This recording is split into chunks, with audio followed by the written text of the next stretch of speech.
2023 දෙසැම්බර් 31 වන දින මාතර වැලිගම පෙළන ප්‍රදේශයේ W15 හෝටලයේ අසල වෙඩි තැබීමේ සිද්ධියක් සිදුවිය. මෙම සිදුවීමේදී කොළඹ අපරාධ කොට්ටාසේ නිලධාරියෙකු මිය ගොස් තවත් නිලධාරියෙකු බරපතල ලෙස තුවාල ලැබීය. අපරාධ පරීක්ෂණ දෙපාර්තමේන්තුව විසින් සිදු කරන ලද විමර්ශනයකින් පසුව මෙම සිද්ධියට හිටපු පොලිස්පති දේශබන්දු තෙන්නකෝන් ඇතුළු පොලිස් නිලධාරීන් 8 දෙනෙකු සම්බන්ධ බවට තොරතුරු අනාවරණය විය. 2025 පෙබරවාරි 28 වන දින මාතර මහේස්ත්‍රාත් අධිකරණය විසින් තෙන්නකෝන් ඇතුළු එම 8 දෙනා අත්අඩංගුවට ගන්නා ලෙස වරෙන්තු නිකුත් කළේය. අත්අඩංගුවට ගැනීමෙන් වැළකීම සඳහා තෙන්නකෝන් අභියාචන අධිකරණයට රිට් පෙත්සමක් ගොනු කළ නමුත් එම පෙත්සම 2025 මාර්තු 17 වන දින ප්‍රතික්ෂේප විය. පසුව 2025 මාර්තු 19 වන දින තෙන්නකෝන් මාතර මහේස්ත්‍රාත් අධිකරණයට භාර විය. පසුව මාතර මහේස්ත්‍රාත් අධිකරණය විසින් ඔහුව අප්‍රේල් 3 වනදා දක්වා ආරක්ෂිත බන්ධනාගාරගත කරන ලදී. මෙම සිදුවීමට අදාළව ඔහුට විරුද්ධව චෝදනා එල්ල වී තිබෙන්නේ ඔහු විසින් පුද්ගලික කරුණු සඳහා දකුණු පළාතට කොළඹ අපරාධ කොට්ටාසේ නිලධාරීන් යවා තිබීම සහ අනවසරයෙන් සන්නද්ධ කණ්ඩායමක් පවත්වාගෙන යාම යන කරුණුයි.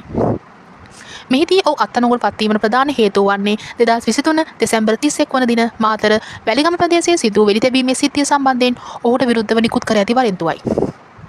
අධිකරණ ක්‍රියාමාර්ග සහ චෝදනා වැලිගම හෝටලයේ වෙඩි තැබීමේ සිද්ධියට අදාළව ඔහු රක්ෂිත බන්ධනාගාරගත සිටියි. ඔහුට එල්ල වී ඇති චෝදනා අතර ඝාතන කුමන්ත්‍රණ සම්බන්ධ වීම, බලය අනුසලිත භාවිතා කිරීම සහ නීතියට පටහැනිව ක්‍රියා කිරීම ප්‍රධාන වේ. මාතර මහේස්ත්‍රාත් අධිකරණයේ නඩු විභාගය ඉදිරියට යමින් පවතී. ඔහුට එරෙහිව ඉදිරිපත් කළ ඇති සාක්ෂි සහ චෝදනා පිළිබඳ අධිකරණය විසින් විමර්ශනය කරනු ඇත. මෙම සිද්ධිය සම්බන්ධයෙන් සමාජ මාධ්‍යවලද දැඩි ලෙස කතාබහට ලක් වෙමින් පවතී. අතිරේක තොරතුරු දේශපන්ත තෙන්නකෝන් මහතාගේ පසුබිම සහ පෙර ක්‍රියාකාරකම් පිළිබඳවද විවිධ තොරතුරුද වාර්තා වේ. මෙම සිද්ධිය සම්බන්ධයෙන් මහජනතාවගේ විවිධ මත ප්‍රකාශ වේ. මෙම සිද්ධියේ විමර්ශන ඉදිරියට යමින් පවතින නිසා අලුත් තොරතුරු ඉදිරියේදී එළිදරව් වීමට ඉඩ ඇත. මෙම තොරතුරු මගින් දේශබන්දු තෙන්නකෝන් මහතා සම්බන්ධයෙන් සිදුවන වර්තමාන තත්ත්වය පිළිබඳව ඔබට වඩාත් පුළුල් අවබෝධයක් ලබාගත හැකිය. සැඟව සිටීමට සහාය දුන් අය. ඔහු සැඟව සිටින කාලය තුළ ඔහුට ආධාර සහ අනුබල දුන් පුද්ගලයන් අත්අඩංගුවකට තිබේ.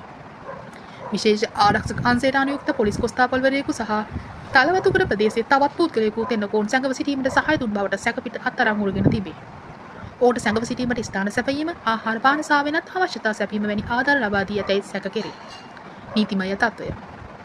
ඔහු අත්අඩංගුවට ගැනීමෙන් වැළකී සිටීම නීතියට පටහැනි ක්‍රියාවකි. ඔහුට රැකවරණය ලබා දුන් පුද්ගලයන්ටද නීතිමය ක්‍රියාමාර්ග ගැනීමට ඉඩ තිබේ. මෙම සිද්ධිය සම්බන්ධව අධිකරණ ක්‍රියාමාර්ග තැනට ක්‍රියාත්මක වේ. මෙහිදී ඔහු සැඟව සිටීමට තීරණය කිරීමේ හේතු සහ ඔහුට සහාය දුන් පුද්ගලයන් සම්බන්ධයෙන් තොරතුරු කිහිපයක් ලබා දී ඇත. මෙවැනි සම්පූර්ණ විස්තර දැන ගැනීම සඳහා අප සමග එක්වන්න, අප සබ්ස්ක්‍රයිබ් කරන්න, කමෙන්ට් කරන්න, ෂෙයා කරන්න, ලයික් කරන්න. අප සමග රැඳී සිටි ඔබට ස්තුතියි. සුබ දවසක්.